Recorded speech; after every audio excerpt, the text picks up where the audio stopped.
Vamos para a verdadeira definição de filosofia. Agora o bicho pega. Porque a definição de filosofia clara, quem deu pela primeira vez foi Platão. A palavra foi empregada não como substantivo, mas como um qualificativo, como um adjetivo já. O filósofon ficaria como filosófon, né? Filosófon, no grego, teria sido empregada, segundo dizem alguns, em um fragmento de Heráclito, que é uma das maiores mentes da história que nós vamos estudar com calma no curso. Heráclito. Mas ele não traz definições. Heráclito é o cara que não define nada. Ele não está pouco se lixando se você entendeu o que ele disse. Ele é aquele que diz e vai embora, desaparece, né? Bem estilo profeta. Então não era a praia do Heráclito esclarecer nada, por isso que ele é chamado de o obscuro. Piadinha, né? O Platão é o cara da luz.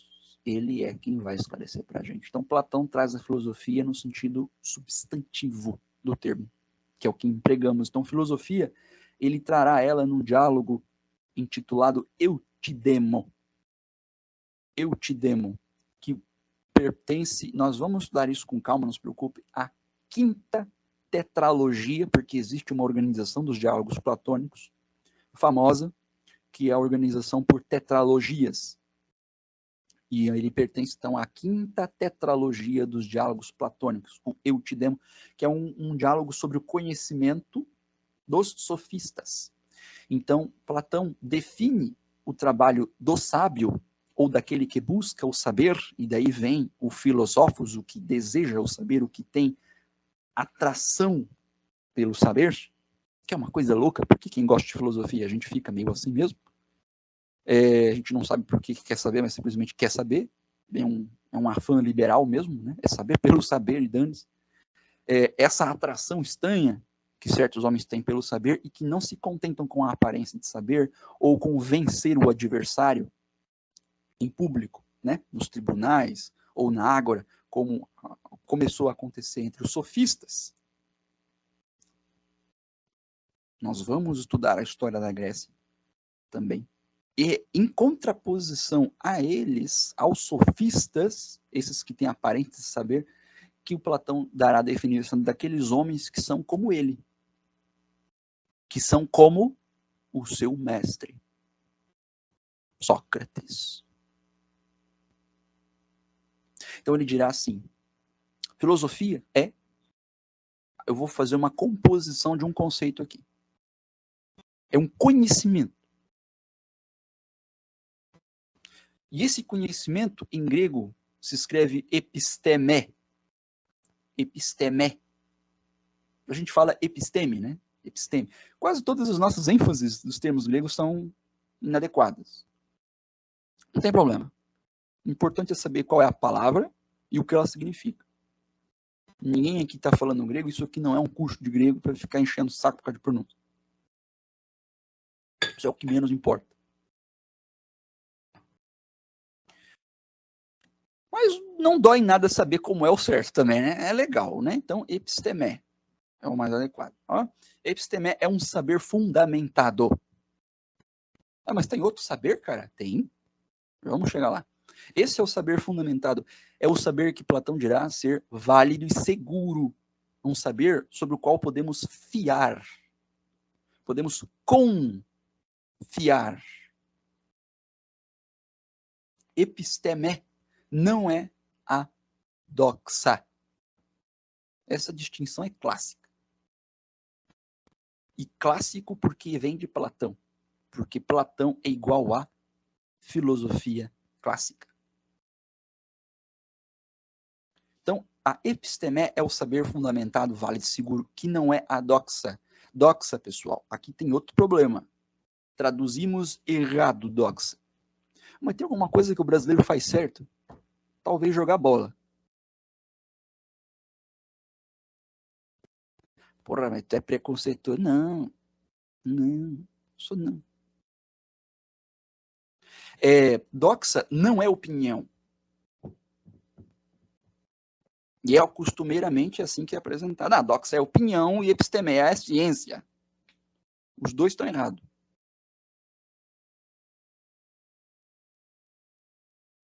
Não, mas eu li isso no livro. Tá errado, pô. Tá errado. Não importa quem escreveu, velho. Tá errado. O erro é erro. Essa é a graça da epistemé. Ela deixa bem claro para você o que é verdade e o que não é. É seguro e é confiável, porque é fundamentado. A doxa já não é assim. A doxa, ela deve ser traduzida como crença. Crença não é opinião. Opinião é volúvel e ela é individual. Crença não. A crença é comum. Comum. Doxa é uma crença comum. É uma crença de origem comum. Não é opinião pessoal, opinião que eu tenho sobre tal aspecto da política. A doxa é crença comum. É aquilo que é compartilhado pela sua família, pelo seu entorno, os colegas de trabalho, a cidade em que você nasceu, a religião em que você pertence, o núcleo cultural que você pertence. Tem uma crença, existem várias crenças que são comuns a quase todo brasileiro. Né? Existem crenças que são comuns, tipo, a crença que nos toca aqui, filosofia é um negócio inútil. É uma crença extremamente, assim, de país subdesenvolvido. Quase todo país subdesenvolvido fala isso. A filosofia não serve para nada, a filosofia não serve. Arte não serve para nada, arte não dá dinheiro, arte é inútil, arte é baboseira, arte é coisa para gente que tem dinheiro, rico, são crenças de país colonial. Episteme, então, é o saber fundamentado, doxa é uma crença comum. Então a filosofia é conhecimento enquanto episteme e não enquanto doxa. Então a filosofia não pode ser crença comum. Esse é o primeiro ponto. Segundo ponto, é um conhecimento que não é acidental. É um conhecimento não acidental. Isso significa dizê-lo um conhecimento que é buscado. Você não aprende filosofia espontaneamente. Você precisa buscá-la ativamente, ir ao encontro dela. Hoje isso continua talvez mais válido ainda no tempo do que no tempo de Platão. Porque se eu tiver a pretensão de considerar que o que eu estou ensinando para vocês é verdadeira filosofia, o que eu espero que seja, pensem agora em 10 segundos tudo que vocês passaram para chegar aqui. Agora, nesse conhecimento. Todos os erros, todas as lições dos professores, todos os anos da escola, todos os livros para vocês chegarem nesse conhecimento aqui. Difícil, né? Vocês tiveram um universo contra vocês e chegaram aqui. É um milagre. Vocês buscaram. Vocês buscaram. Então, não é acidental.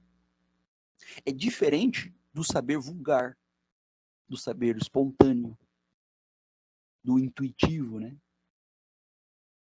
Do que você pressente, daquilo que você entende imediatamente, que é o que chamamos de conhecimento popular, conhecimento vulgar, de origem comum.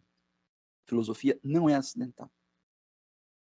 É um conhecimento que não é acidental, deve ser buscado.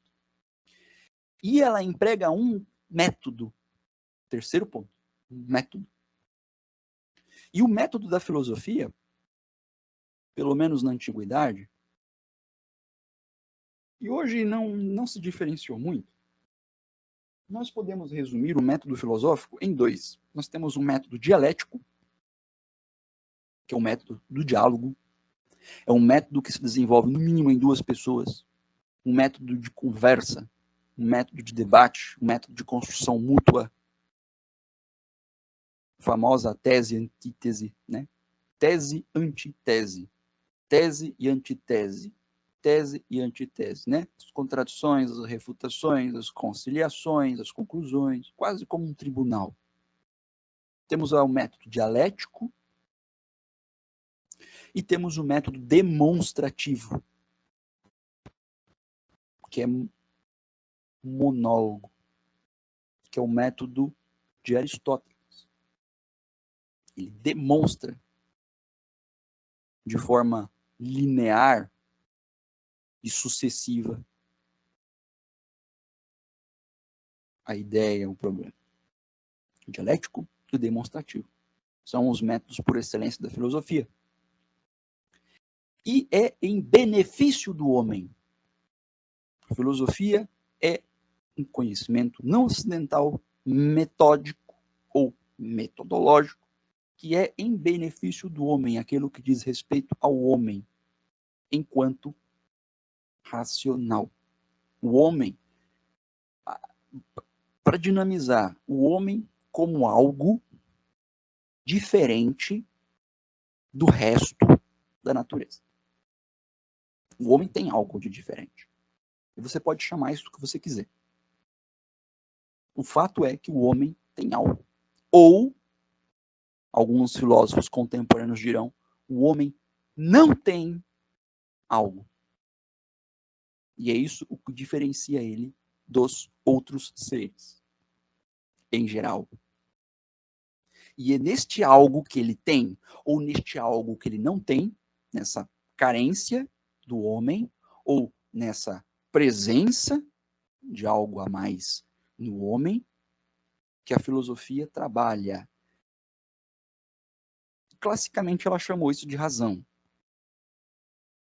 Então a filosofia está em benefício do homem, a finalidade da razão.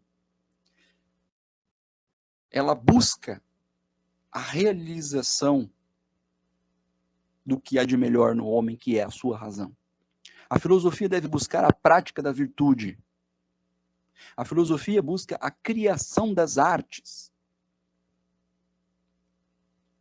A crítica das crenças, dos costumes. Tudo isso está em benefício do homem para que o homem conheça tudo o que há para se conhecer. A filosofia é aquilo que esclarece ao homem o mundo, para o bem do homem. Então esse papo de que a filosofia produz coisas inúteis, conhecimentos inúteis, ou não diz respeito ao homem, se for assim, não é filosofia, é outra coisa.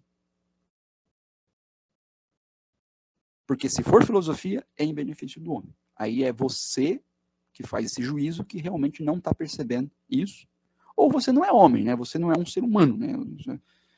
Aí a filosofia não é para você mesmo. A gente já falou isso no começo. Não está na tua physis, né? Você tem physis de jegue e não de homem. Aí, de fato, você não vai entender nunca. Não adianta explicar.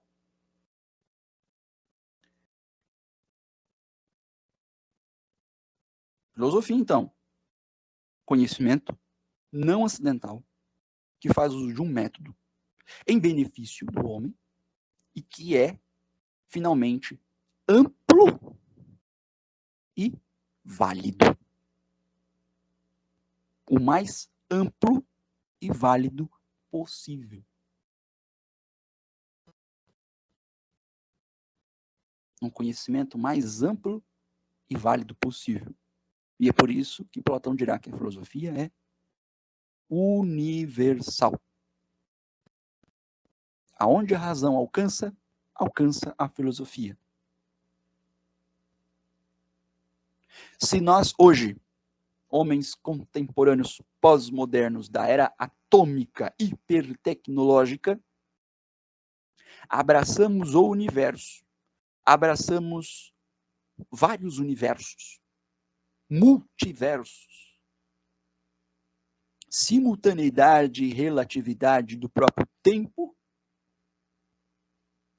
tudo isso é racional. Quando o físico fala em irracionalidade da partícula,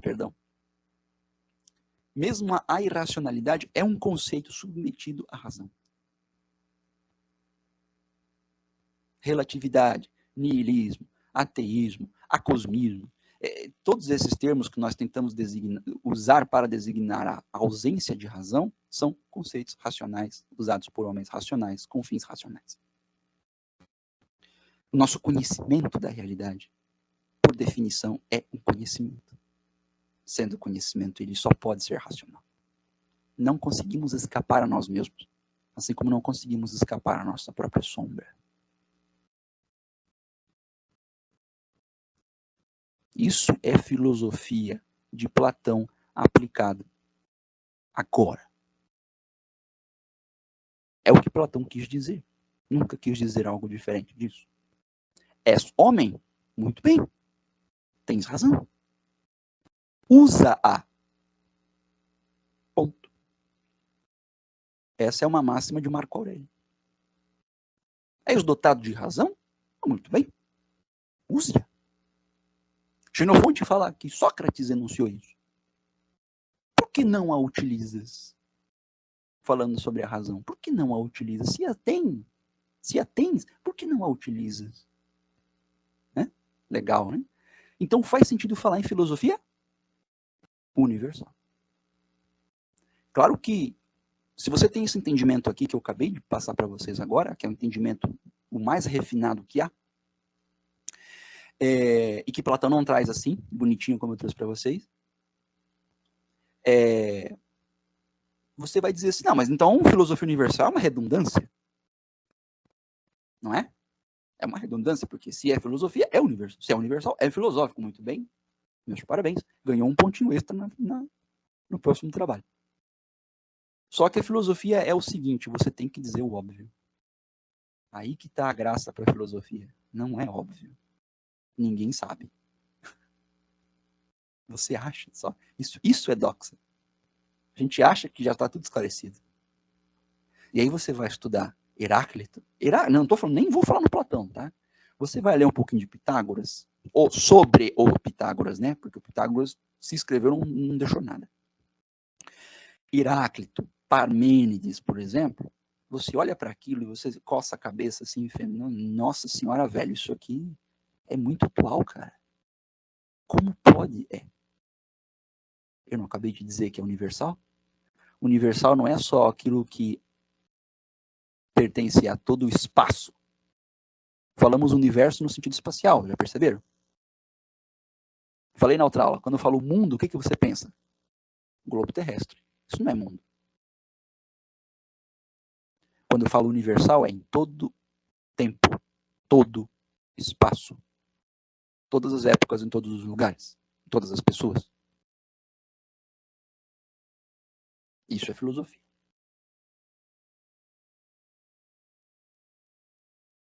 Primeira definição. Segunda definição. Ah, não, tem outra. Tem. Aristóteles. Agora sim, gostei. Agora eu vou começar a anotar. Tem gente que tem um entusiasmo com Aristóteles que é incrível, mas eu entendo muito bem de onde veio esse entusiasmo, mas ele não é justificado. Aristóteles classificará a filosofia, que é algo que Platão não fez. Platão nos trouxe uma definição muito boa, e Aristóteles dará uma classificação, porque a época de Aristóteles é uma época de separação das ciências, entre aspas, tá? Ciências entre aspas. Vou esclarecer esse ponto um pouco logo a seguir. Aristóteles, basicamente, é o avô de quase tudo que chamamos de saber científico, desde o século XVIII. Tá? Ele desenvolveu muitas áreas, inventou muitas coisas.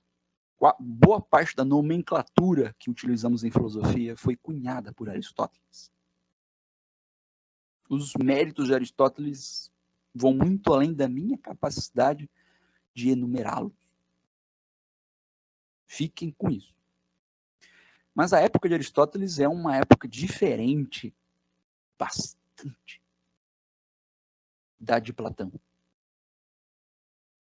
Bem diferente. Ele classifica a filosofia, em primeiro lugar, como enquanto lógica. Primeiro ponto, lógica. Qual é a pergunta? Qual é a questão da lógica? O que a lógica quer? Afinal, a lógica pergunta, como conhecemos? Né? Como conhecer algo? Como conheço algo?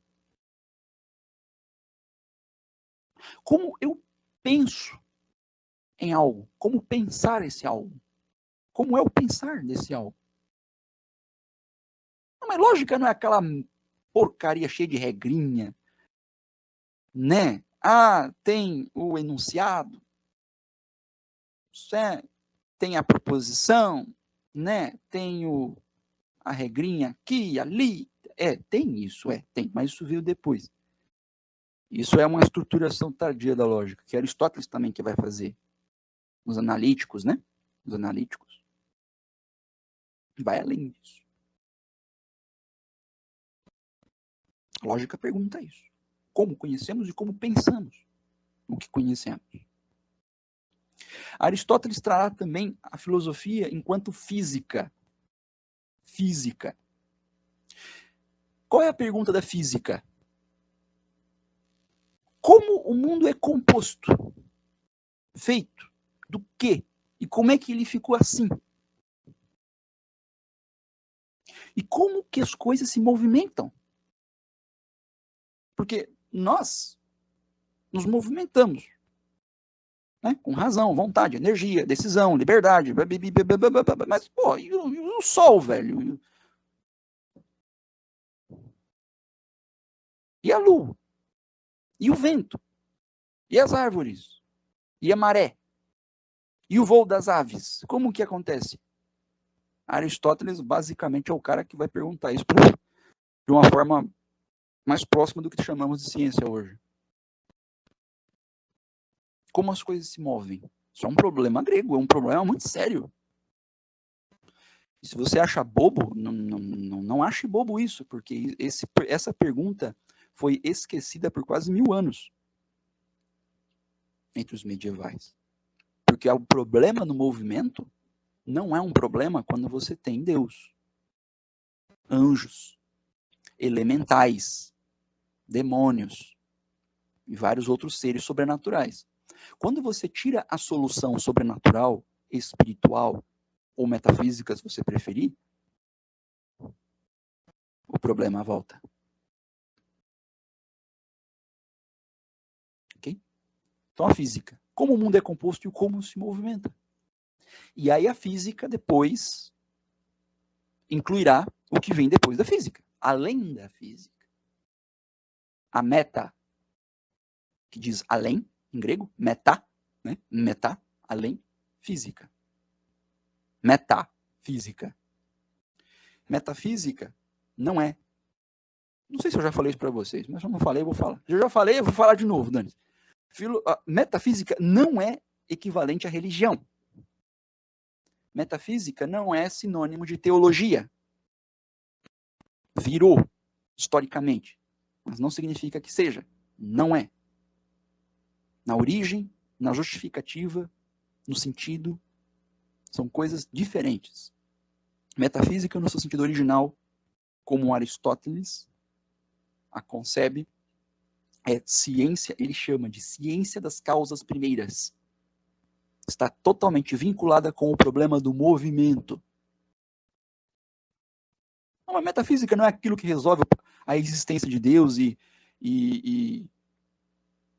a origem do mundo, não. Mas como não? Não. No sentido original, não. Aristóteles, não. Mas Aristóteles não explicou lá a causa do universo e ele chegou na causa primeira, que é Deus. Ele nunca escreveu isso. Então, metafísica como ciência das causas primeiras. E também parte da física é a psicologia. A investigação sobre a psique é alma. Né? Como funciona a alma? É a pergunta da psicologia em Aristóteles.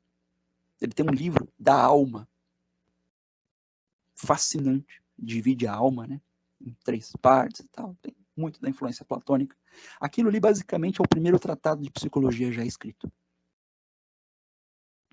E também a física abrange a meteorologia.